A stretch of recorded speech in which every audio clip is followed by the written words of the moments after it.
Hi, everyone. I'm Veronica Kazanjian-Babian, Associate Director in Alumni Relations and a 1995 alumna from Thomas Jefferson University.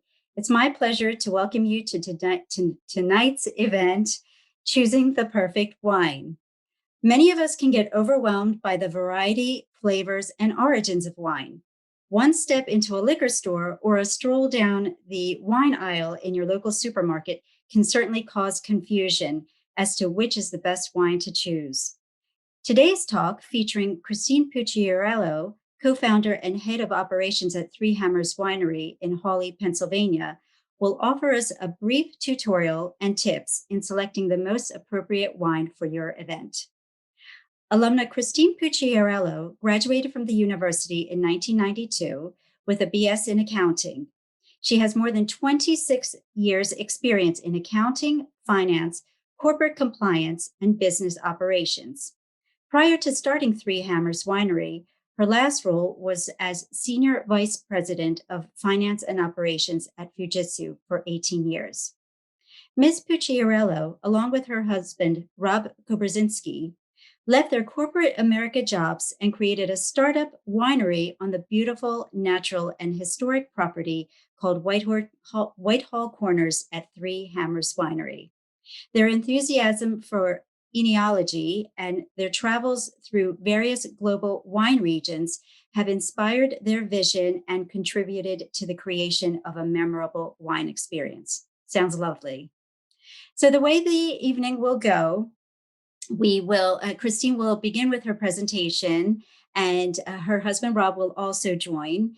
And we'll pause for a minute. We'll do some wine tasting, and we'll have some time to answer questions during the presentation. And then if there's more time at the end, we'll continue with some more Q&As. And that's all from me. Christine, the floor is yours. Good evening, everyone.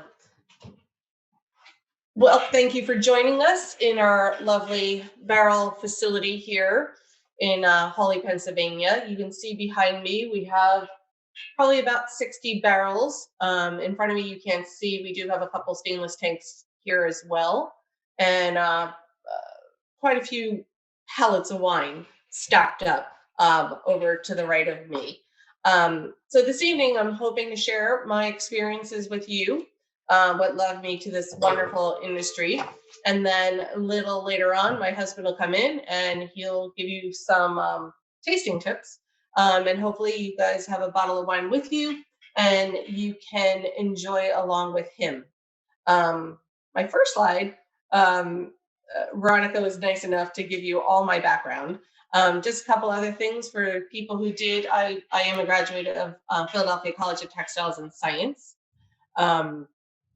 And I graduated in 1992, as she said. I lived on what's now East Falls campus. I lived in Ronson dorm. And my husband used to, he's not gonna like this, but he used to sneak into the dorm room because back then we still had curfews and you weren't allowed visitors in the dorm. So that's kind of my little lovely experience there. A little bit more about myself. What took me on this journey is I worked endlessly, traveled all over, took me away from my husband and our quality of life together. And, you know, at some point in time, you reflect on where you are. And we said, you know, what can we do? What can we do together? So we love all things wine, travel, history, decor. And so we started on that journey. And I'm lucky to say not many people can say they love working with their partners or their husbands, but I think we make a pretty good team. If you can go to the next slide for me. So who's Three Hammers? So we're basically a family-owned business of two. We sit in the middle. If anybody's ever visited Woodlock or Woodlock Spa or Woodlock Golf Course, we're right in the middle of all their properties on a 200-year-old farm. It has the oldest house in the township. We aim to create high-quality wines from, you know, sourcing the best grapes from around the country. So we don't have any vines on our property. It would be rather challenging to grow them here in the Northeast. We're the most Northeast winery in Pennsylvania. People don't realize Pennsylvania has more wineries than the state of Virginia. So Virginia gets a lot more publicity than we do. But per number of wineries, Pennsylvania actually does have more. We're very inspired by French wines. We like French dry wines. We do make a few small sweet wines. We currently make about four. And our wine list is heavily on the reds, as you can see. We do mostly French barrels. And we opened Memorial Day 2018 with 500 cases. And that included 12 French oak barrels and 4 1,000-liter tanks, stainless steel tanks. And today, I'm happy to say, we produce 3,500 cases. We have 60 French and American oak barrels, and we have about 14,000 liters of stainless steel holding our wine. Last year, prior to COVID, we did 10,000 tastings that year. I'm going to play you a short little video for you guys to get familiar with who you are. Ellen, if you can play the first one, it's titled Where It All Started. Because our winery is not located in a grape-growing region, not many vineyards are located in Holly, PA, we contract our grapes directly from growers. Three Hammers creates unique, handmade wines crafted from distinctive vineyards in the American viticultural areas, AVA, of Washington State, California, Virginia, and New York, to name just a few. Three Hammers Winery. So there's our barrels where I'm currently sitting. So just a little bit more about us. The videos will cover it. So we went on this journey. We hired a wine consultant. We put together some of our missions and our principles. We wanted to have the highest level of expertise and professionalism in all aspects of winemaking, from the process to the cleanliness to preservation and distribution of our wines. We're passionate about our pursuit of excellence in wine customer service and committed to being socially conscious company that strengthens the community in which we live. So we live in a rural area. The population decreases for the middle of the winter, although with COVID it increased, which was a little bit of change. So we do try to partner with a lot of the charities in our community to help them and help them, help them and educate them on what we're doing. People seem very intimidated by wine. There's tons of breweries in the area, but we are the only winery. So we do hear that people are a little intimidated coming to the winery. They don't know what to do. They've never done a tasting.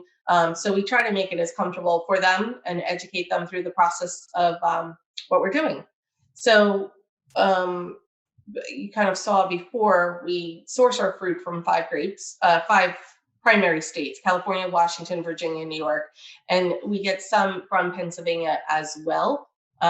We try to make at least 2 wines a year from Pennsylvania fruit, but the weather is a little challenging, and the farmers, it's sometimes you don't get the yield of what you expect. So they're very, very small lots. One of the wines we made, I think we were only able to get, 35 cases out of the fruit that we received. So that's a little bit about that. I'm going to play you another video on our philosophy. It's only 30 seconds. If Ellen, if you can do that for me. There are 1,000 little decisions that go into crafting each wine. We aim to keep our winery small enough to ensure we are able to make all those decisions.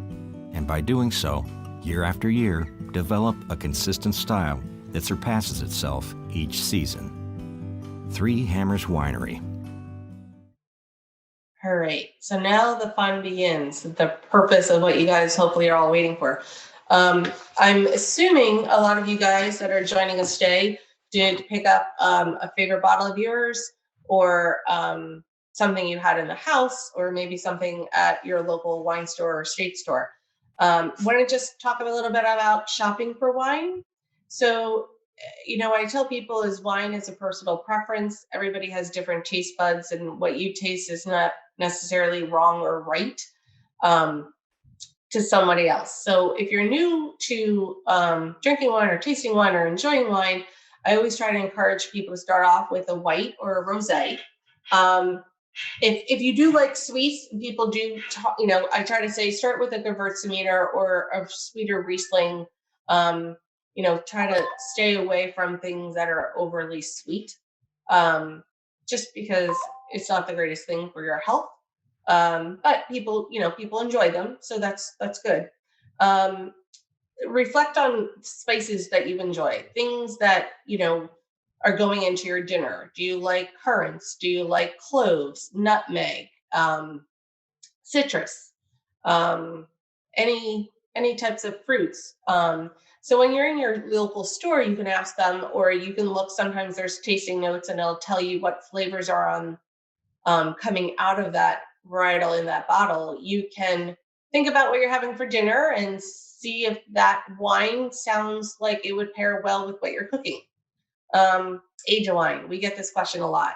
Don't stress over the age of wine. If it's within 3 years on a white, it's going to be fine.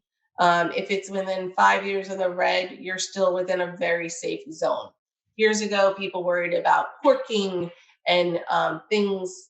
Temperature is one thing you have to worry about, but overall, if you eye things whites up to 3 years on your safe store shelf, you're in a good range, and less than 5 for reds, you should be perfectly okay buying that bottle without having any issues.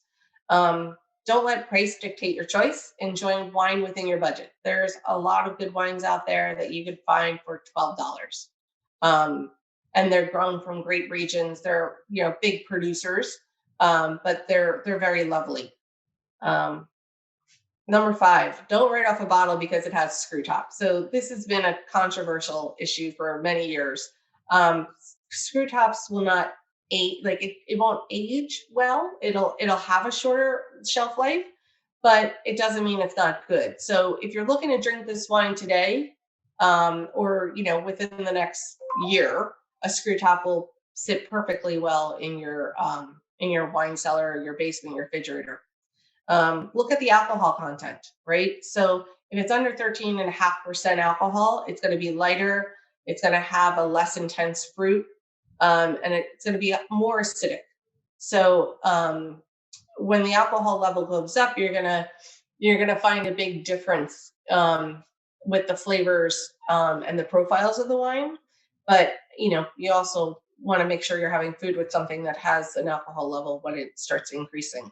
A lot of the wines out west, they tend to be in the 14, 15, even 16 percentages. And lastly, keep a journal. Note the wines you like. Write down the wine, the vintage, the country, the regions, the blends, and the price point. So this way, if you like something from, Willamette Valley, the chances are you're going to like another brand from Willamette Valley. It's the profile of the soils of that region that create those flavors in those grapes. So if you like a region, you'll more than likely tend to like that region in other wineries that produce that wine. I'm going to tell you one last story, if you don't mind. I think it's appropriate for when we begin our tasting. Not all stories are written on ink and paper. The greatest of stories are the ones in our hearts and minds. Every time you open one of our bottles, we hope you keep the memories that flow out. Share them with family and friends alike. There's a story in every bottle. Make yours a great one. Craft a moment. Cheers. Three Hammers Winery. Thank you, Ellen. So as you can see, I'm the business aspect behind this winery. And so I'm not as proficient as my husband. So although he's not a graduate of Jefferson, he's going to walk you through the next part of our hour. And hopefully you guys will take away some good points and some learning things further about wine and enjoying wine. Please let me introduce you to the love of my life, Rob. and he will walk you through. Thank you very much.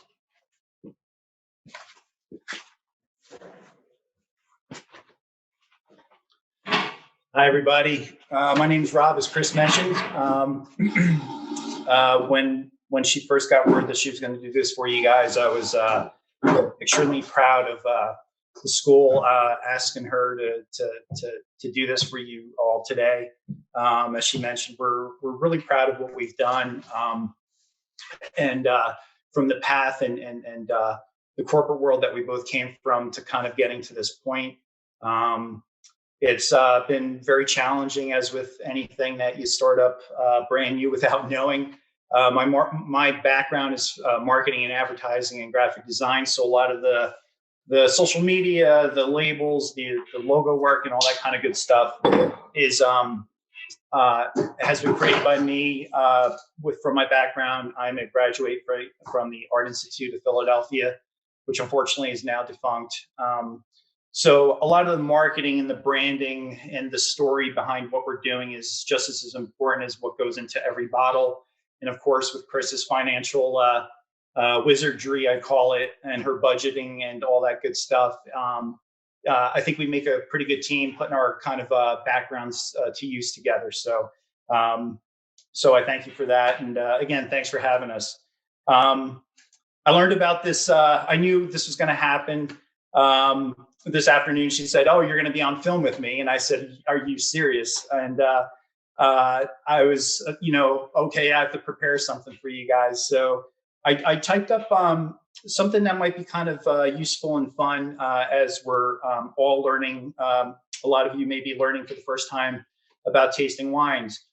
She had mentioned something very interesting before about intimidation and the kind of fear factor of wines and the wine world. And sometimes I think there's a little bit of wine snobbery involved. We're not about that. It's all about fun. It's all about education. It's all about tasting wines and learning from it. So I put together like a 6-point list of tips while drinking a wine and what to get out of that wine. This is something I can easily share with you guys. I apologize. Like I said, I whipped it up this afternoon. You can always email me at rob@threehammerswinery.com for a copy of it. I'd love to send you a copy if you're interested in it. So I'll be using this as a guide for you guys today. So I guess I'll just begin with starting with the wine. All of you are drinking something, I hope, or have something in front of you to taste and drink. Be it something that you're used to drinking or one of your favorite wines, or something that you just picked up off the shelf today. You're like, hey, I'm going to try this today, which is, again, the fun part of wine tasting. You never know what's going to be in the bottle, and it may surprise you, or you may want to move on from it based on personal palates and your personal palate. So I'll begin by just starting with number one, opening a bottle of wine. Some people are a little intimidated. They think it's a hand grenade or something in their hand.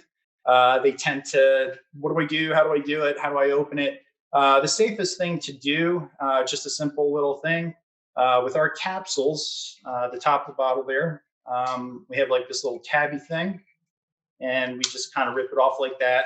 Oops. And then basically what we're going to do is use it's called a waiter's friend corkscrew. These are really handy dandy. They're really cheap. You can pick them up anywhere.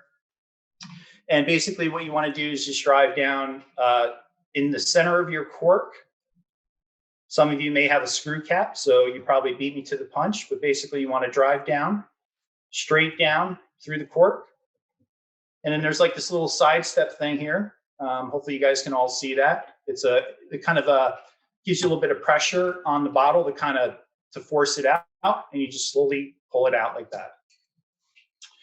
Today, I just opened up our bottle of 2019 Cabernet Sauvignon, and I will be drinking from this and super proud of it. I hope you guys can all make a trip up to Hawley, Pennsylvania, and taste our wines. This is a great one.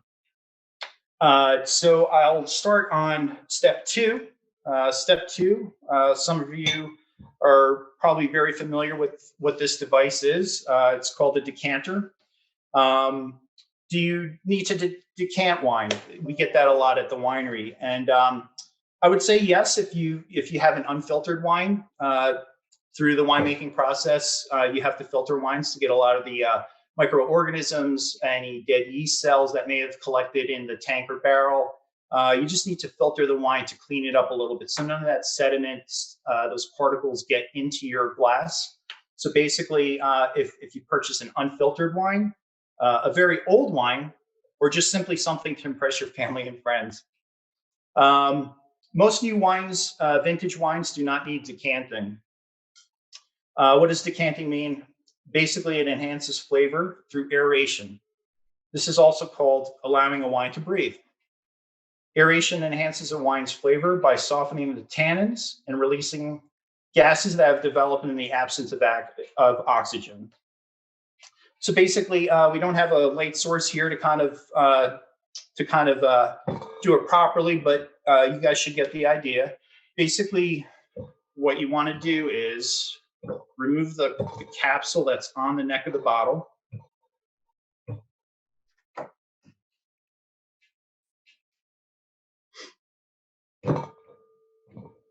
If I don't knock everything over.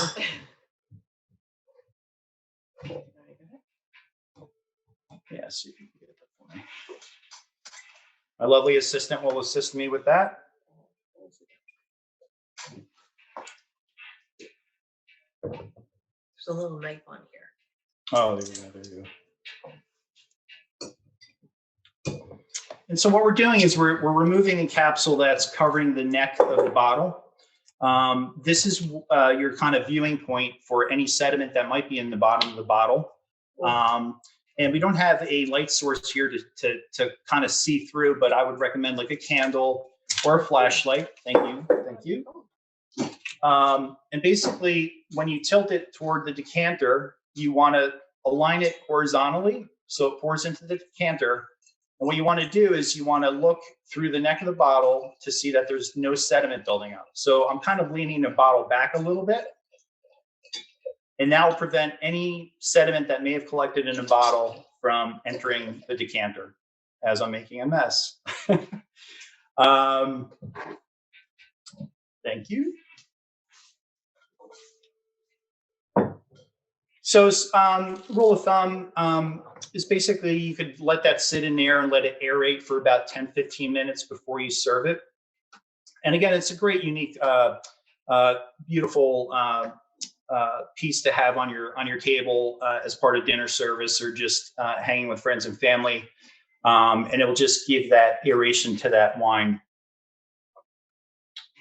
Understanding what you're looking at when you look at the color of a wine. So we're using a Cabernet Sauvignon, which is obviously a red wine. We'll just pour a little bit in our glass here. And if you guys want to follow along, you're welcome to do that as well.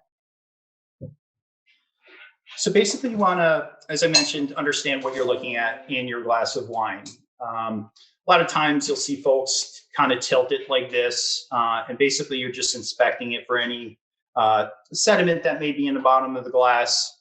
But most importantly, you want to, a lot of times you can hold it up to a white piece of paper and then view the color and the hue, any of the sediment, as I mentioned before, or a white tablecloth if that's what you have in front of you.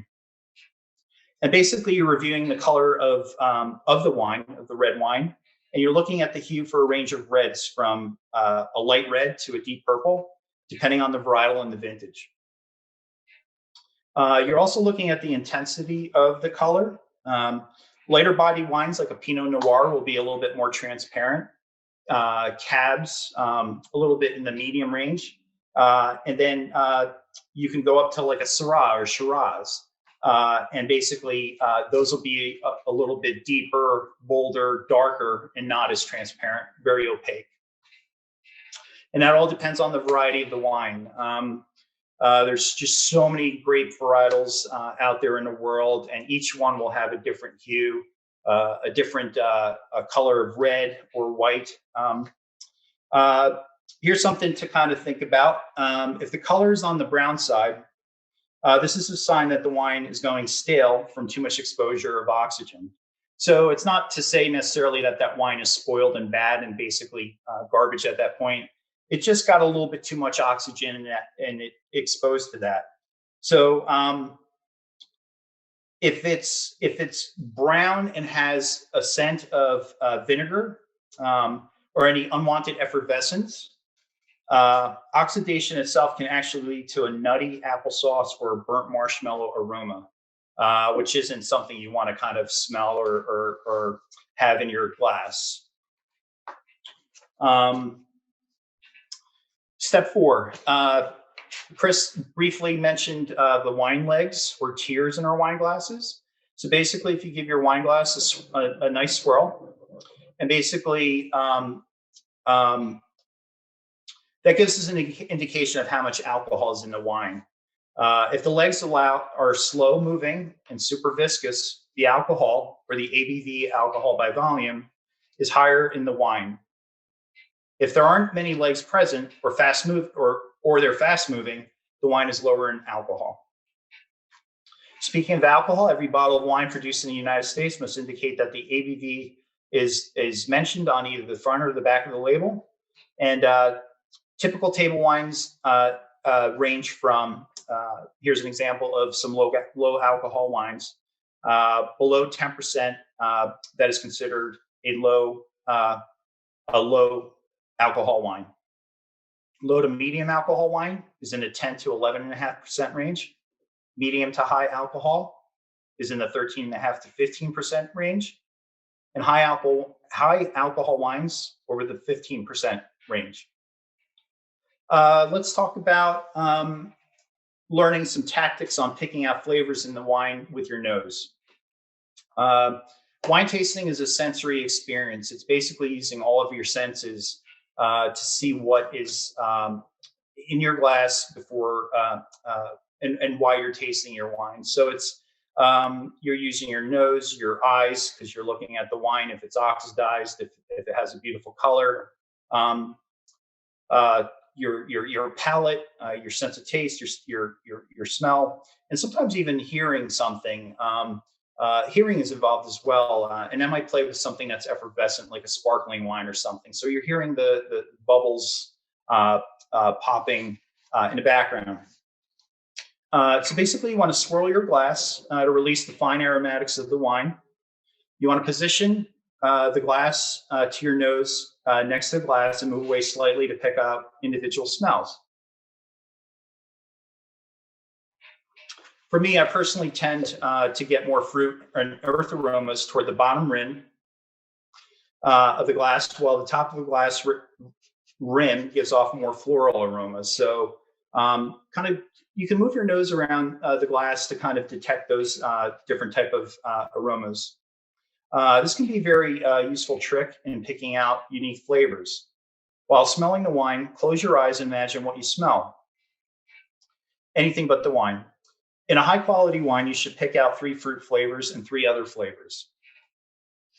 I would recommend picking up a wine aroma finder wheel or chart that you can pick up online anywhere. That's what these guys are. They're awesome tools for just a gathering of friends and family. If you guys are sitting around and you're doing this wine tasting thing, it kind of breaks down aroma profiles in different categories and subcategories, and it will give off certain aromas like black fruit, red fruit, and it'll break it down to those individual fruit styles. So it helps you kind of pinpoint to really maximize getting honed in on what that glass of wine smells like and what aroma profiles you're getting off that. So I highly recommend these things. They're like $9, $11 or something online. They're out there. I definitely recommend you guys get them.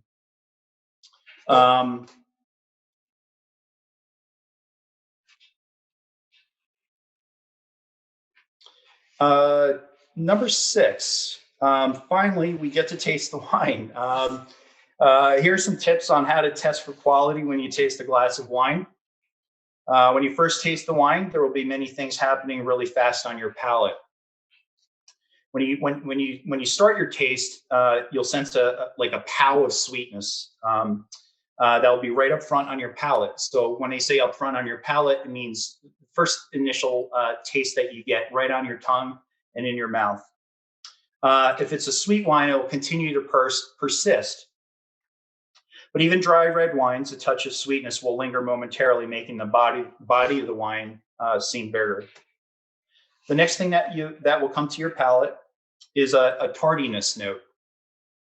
This is from the acidity in the wine. This plus tannins will start to build on your palate. What is tannin? Tannin is the astringency in wine, giving off bitterness and grittiness sensations to the roof of your mouth and the back of your tongue. Tannins are naturally occurring compounds that exist inside grape skins, seed and stems, as well as from the oak wood used in barrels. Hope you guys are tasting some good wines out there. At the end of the taste, you'll detect a slight burn at the back of your throat. This is natural because we're dealing with an alcoholic product, of course. The burn can vary in heat, and this stems from the alcohol in the wine. In combination of the burn, you may experience a tingle in the finish, and that is from the acidity and the desired lower pH, which is associated with an age-worthy quality wine. Now, what makes a good quality wine? Plain and simple, where there is harmony, there is good balance. There are 5 major components that make up your bottle of wine. That is acidity, tannins, sweetness, fruit, and alcohol.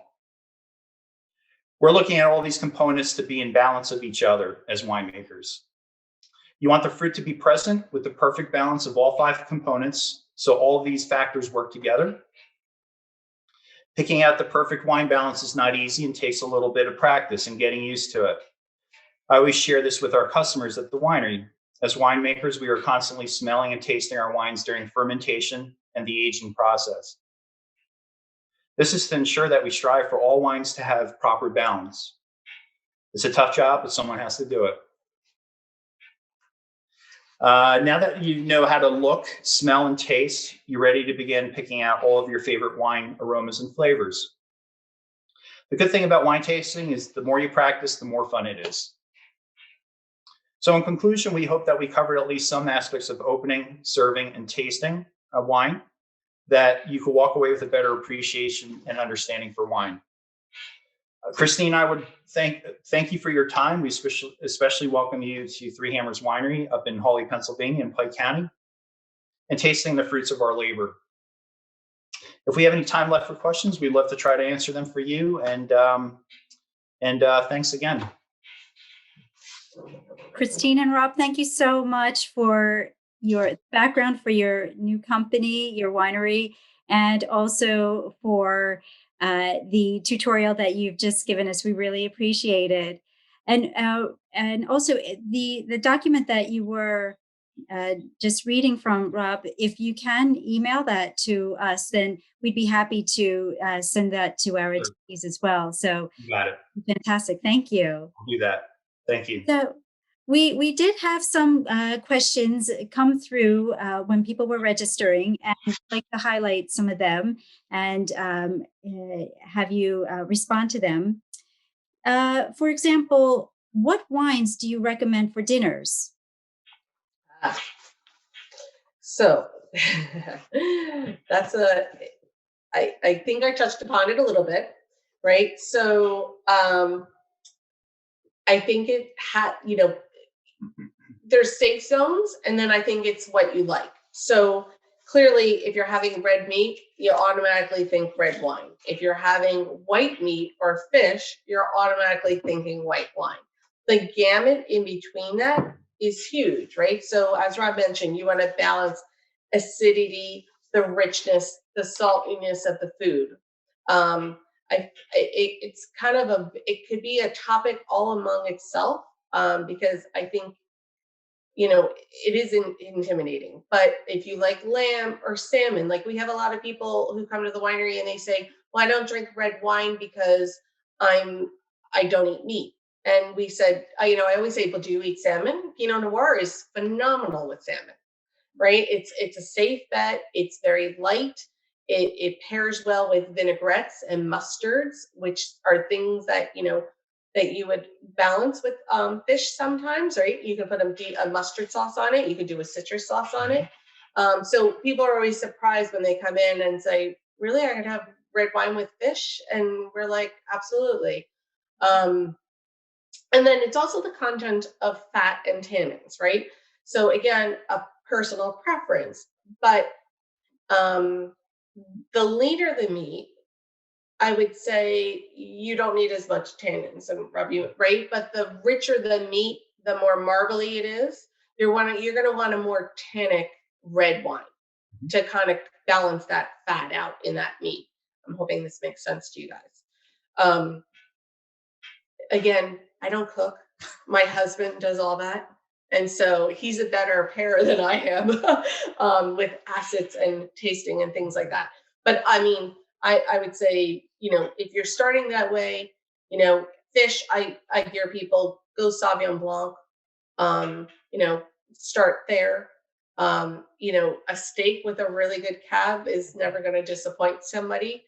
And Pinot Noir, if you're going to somebody's house for dinner and you don't know what they're serving, a nice Pinot Noir is a safe bet to bring. Great Thanksgiving wine too. Oh yeah, great with turkey. I'm getting hungry.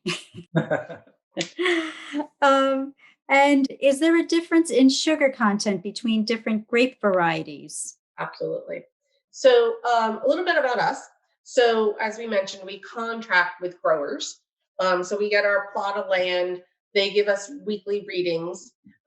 We in our contract, we state how we want those bricks. The sugars in the grapes are called bricks. And we like to pick them around 22 bricks for whites and 23 to 25 for reds. So that's going to bring the reds you want to pick with a higher sugar content. It's going to produce higher alcohol levels as well and lower acidity. So that's why when you get a red wine, it's very fruit forward when you smell it. It's because they picked it and they hang the grapes on the vines for a much longer time. You can start picking white sometimes 3-4 weeks before you pick the last red grape. And then if another example would be Pinot Gris versus Pinot Grigio, right? They're similar grapes with totally different sugar levels. A Pinot Gris is higher in alcohol, lower in acid, more full body. It hangs most, vineyard managers and winemakers will agree to hang that fruit longer, where Pinot Grigio is usually one of the first grapes picked during harvest. So it's high acid and very refreshing on a hot summer day. That's great. Thank you for that. And you did touch on this a little bit, but maybe you can go a little bit further into it. Discuss effects of alcohol content in wine. Is there anything else you want to kind of touch on? I know you talked about legs. Yeah, I guess we might have touched on that earlier with the lighter alcohol wines to the more broader wines, and that's something that is broken down a little bit in this presentation. I'd be more than happy to send that over to you guys.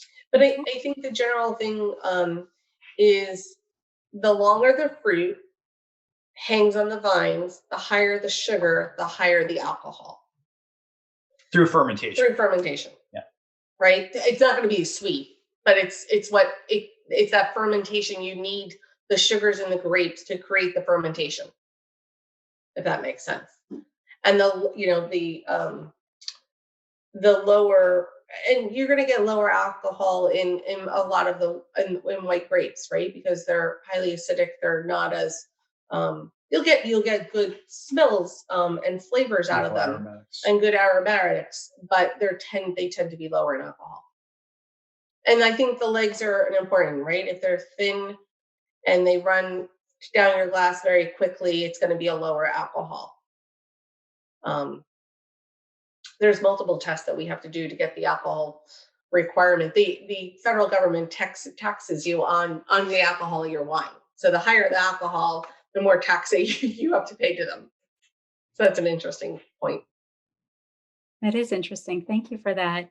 Um, Before we move back to the PowerPoint presentation, I just wanted to. Someone did ask this question: what are the challenges you have on an annual basis? Oh boy, it begins all the way back into the vineyard, depending on the climate and the growing conditions that the vineyard experienced throughout the growing season. It all starts right there. There's so many challenges between pests and diseases and birds and deer and frosts and rain, and there's so many variables that a vineyard grower stresses over and goes through every year. So if you get through the season pretty safely, all the wildfires out on the West Coast, California and Washington State, and some of those poor folks out there, a lot of that has, detrimental factors that can affect that. So it all starts in the vineyard. And then once you make it through a good season, to give you an example, once we get our fruit and in September, October, as far as November, sometimes we decide as winemakers to either put it in stainless steel tank or our barrels. So typically a white wine for us to produce from start to finish, from getting and pressing the juice into tank or barrel, fermenting with the yeast that we select to pair up with that particular wine. There's millions of yeasts that you can pair up. A typical dry white might take 3 to 6 months from start to finish. And then for red wines, it could take anywhere from 8 months to up to 24 months in barrel to age. So during that whole process, there are factors and things that can also kind of throw a monkey wrench into the whole process. That as winemakers, we have to be very clean. We have to be very diligent. We have to sanitize all of our equipment all the time. High temperatures. You don't want microorganisms growing in these wines, and that touches back on the quality of wines that we talked a little bit about before. You don't want any off odors or faults in the wine. We're really proud, as young winemakers or young winery industry people, being only 3 years in it, knock on wood. We're trying to clean and do all the practical practices that we need to as winemakers to keep these wines clean and always tasting bright and aromatic and nothing off on that nose. You want fruit, you want floral, you want oak. So it's a fine balance. It's really tricky, but I would say that was in a nutshell, probably. Right. And then the other challenge this year was COVID, right? Oh God, like we're all still living with that. And and when, a lot of companies had to close down, and, one of the things we learned very early on when we got this winery is cleaning products. So there are certain chemicals you do not want in your winery. And so when COVID happened, you just want to run out and use something that has bleach in it, right? And you can't do that.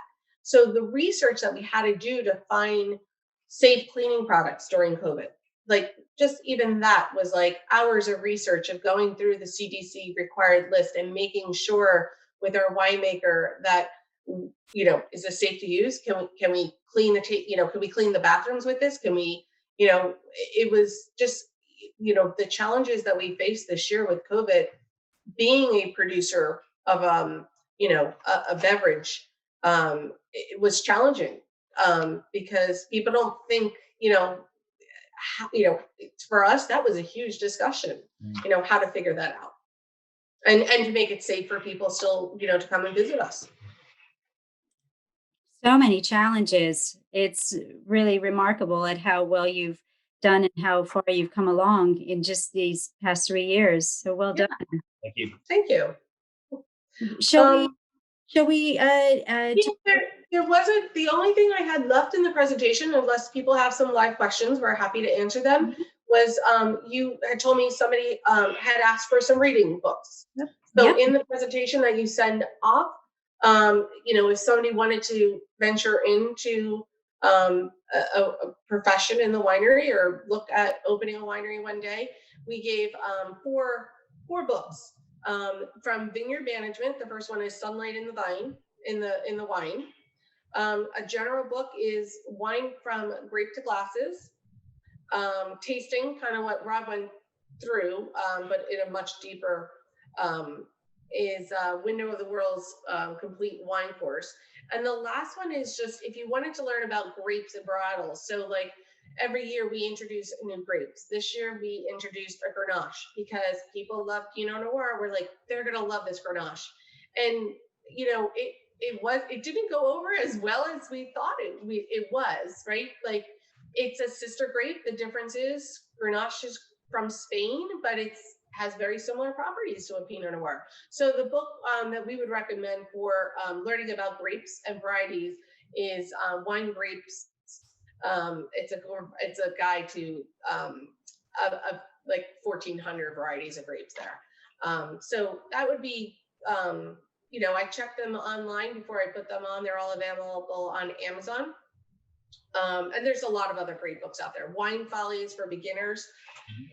They have great introductory books. All the people we hire, we tell them, here's the first book you're ever going to read about wine, because they break it down.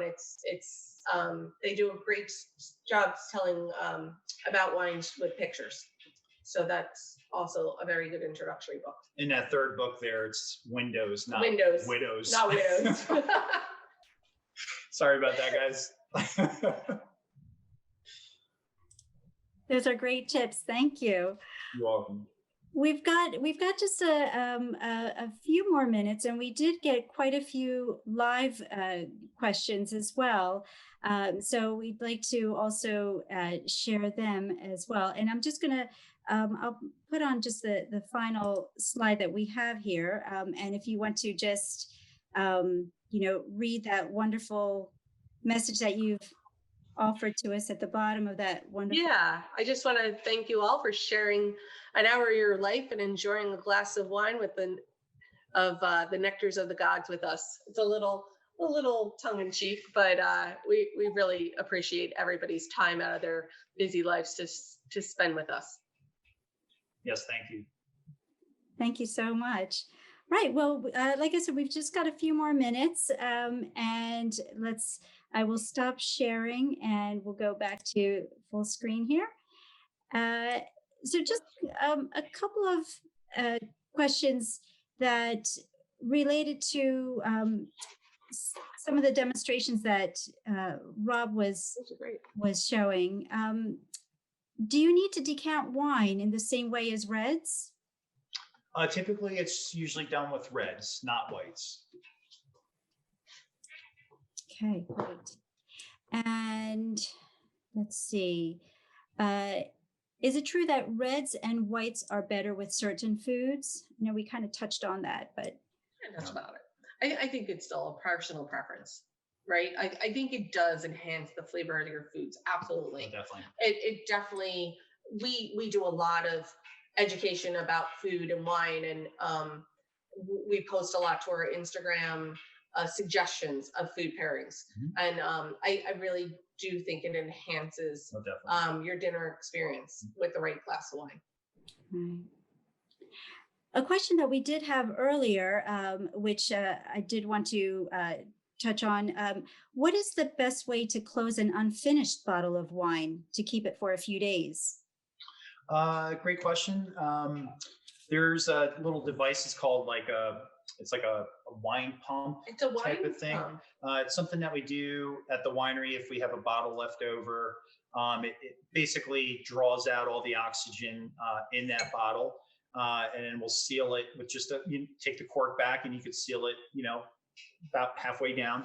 And basically a white wine for us, typically you can put it in the refrigerator and it will last for 3 to 4 days. Up to 5 days. It will still stay fresh and aromatic and will still taste great. On your reds, if you have a kind of like a high-end nice dry red, I definitely recommend maybe a day out of it. If you don't finish it with dinner or with company that particular evening, you wanted to have it again the following evening, it'll still taste good and it maybe go into the second day, but after the second or third day, it starts to go a little, I don't want to say flat because there's no carbonation in it, but it just it gets not flabby, but it loses its wonderful characteristics and aromatics. So not so much lifespan on the dry reds as opposed to dry whites. And then for the sweet drinkers out there, that can last up, I would say, safely for at least 7 days. 7 days. 7, maybe 10. Depending on the amount of sugar in that wine, you store it in a refrigerator. If it's a white wine, I think you're good. I would say if this little air, it's like an air stopper, it's like $14. You can, if they sell them in Home Goods, you can pick them up anywhere. But it does really help. I know we've had wines up to 3 days using that technique easily. That's great. Great advice. Thank you for that.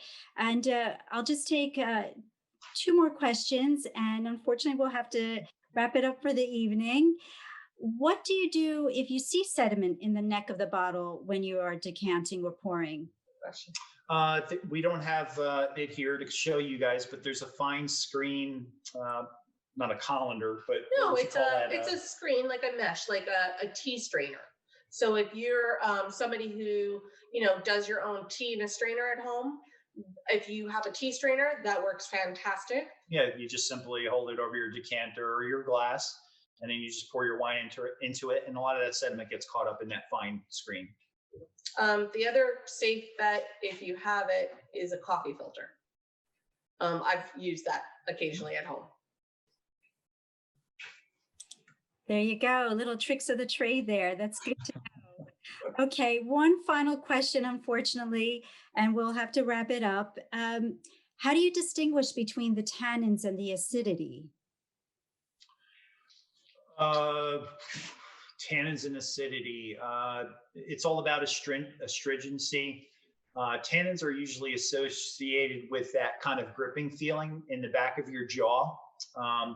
It gives you that little bit of tingling, like puckering sensation. It's like your jaw. It's almost like you go to the dentist and they sucked all the liquid out of your mouth. If that is kind of like it feels, it's very drying. Right. Whereas if it's a highly acidic wine, it might be more up front in your tongue area, and you'll experience that puckeriness or that tartness of it.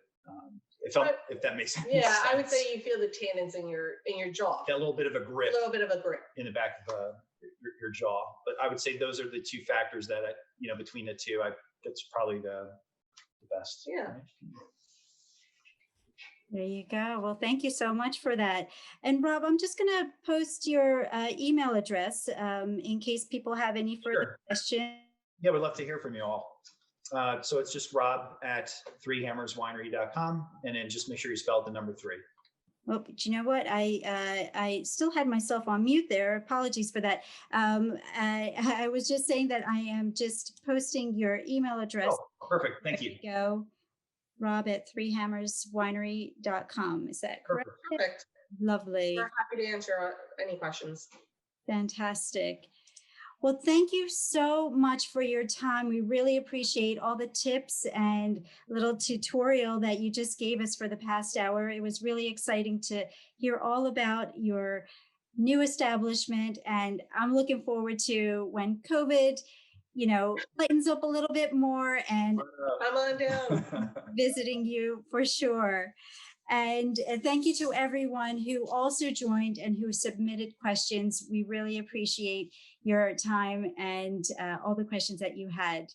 And I'm just going to share a quick slide here for everyone to see. And you'll have an opportunity, everyone will have an opportunity to complete a survey afterwards, and a recording of this event will be available on the Jefferson Alumni YouTube channel in the next 24 hours. And I hope that you'll join us for some of our other upcoming events. For example, we have Inside the Music Industry, and that's with our alumnus Ryan Press. That's on Thursday, April 8th. Which is also our Jefferson Giving Day, which I'll tell you about a little bit more in a moment. Get Buzzed, the Science of Coffee, on Tuesday, April 13th. And if you register by this Sunday, March 28th, you'll receive a complimentary coffee sample from the Philadelphia Italian Market's 9th Street Coffee and Tea to enjoy during the program. Also on May 12th, Wednesday, May 12th, Inside Filmmaking, a conversation with alumna Dana Calmy from 2005. And on Thursday, May 18th, Cannabis and Mental Health. You can sign up for any of our programs on jefferson.edu/alumni events. And you can also follow us on our social channels to find out more about our upcoming events and other alumni information. You can find us on Facebook, Instagram, Twitter, and LinkedIn, in addition to our Jefferson webpage. And we invite you to remain connected with us and your fellow alumni by signing up for the brand new Jefferson Alumni Network.